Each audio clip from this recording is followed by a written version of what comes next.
Hi, this is Dr. Kolodenker, and I wanted to talk to you today about my first line of treatment for plantar fasciitis. I have numerous patients coming in complaining of various reasons why they have heel pain. It's difficult for me to tell you exactly if you do have plantar fasciitis, but should you have been told in the past by a doctor currently diagnosed, or you have a high suspicion that you have plantar fasciitis, this is a good video to watch just to get an idea of what a great first line of treatment would be if you went into most doctors' offices. If you are not sure if you have plantar fasciitis, there are many other things why you are having possibly heel pain, arch pain, back of the heel pain, Achilles pain, all those things, forefoot pain. There are other reasons why it's possible to have those symptoms, aching. So what I would recommend is, if you're not getting better, follow up with your doctor. If you think that it's possibly something else, follow up with your doctor. You might need something like an X-ray, an MRI, an ultrasound, a CAT scan, maybe just a hands-on actual exam by a physician.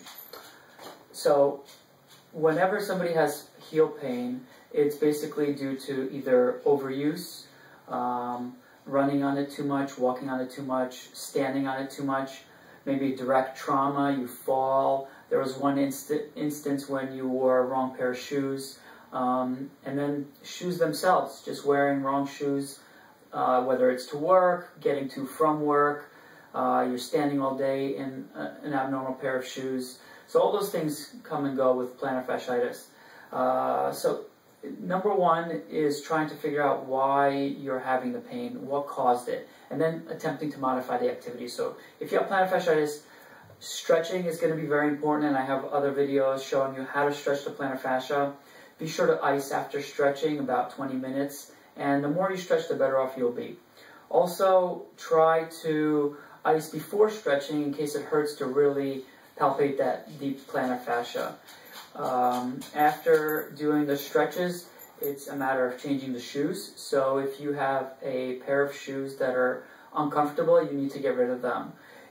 Getting a good pair of tennis shoe sneakers for the time being while you have the injury, plantar fasciitis, would be ideal. I usually recommend things like New Balance, Asics, Brooks, Mizuno's, anything with a good arch. And you'll have to go and try out, and you could also see my other video on how to exactly evaluate a shoe. There are other good shoe companies, and it's just going to be a matter of you evaluating whether or not it's a good shoe. So just check out the other video for that. Another thing that I will tell people is that injections are an option. Obviously, you can't do this at home yourself, but should you have high levels of inflammation, it's a good way to bring down the inflammation. Prior to injection therapy, I'll have patients take ibuprofen, Motrin, as long as there are no allergies, interactions with other medications. There are complications from taking, so if you read the bottle, just taking over-the-counter Motrin as directed would be fine. Be careful not to take any of those medications, especially pain anti-inflammatory medications, before strenuous activities like running, working out, just because you're going to mask the pain and you might injure yourself more. Physical therapy is an option. You can go to your local physical therapist, or you could call the office for a recommendation of physical therapist. It's a way to get stronger faster, get over the symptoms quicker. People that don't wear shoes at home, I highly recommend you wear shoes at home all the time. Get yourself a pair of tennis shoes, sneakers that you're going to designate specifically for the house. Don't wear them outside, don't walk your dog in them, just wear them for the house.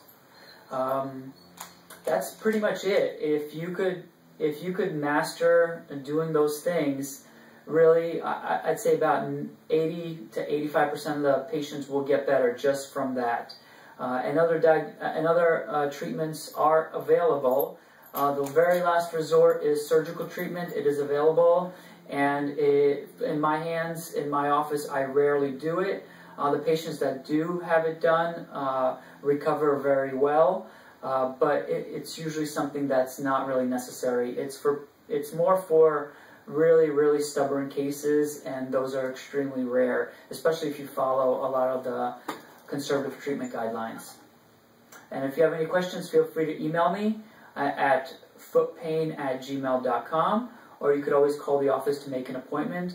And again, if you have any questions about your diagnosis, please follow up with your physician.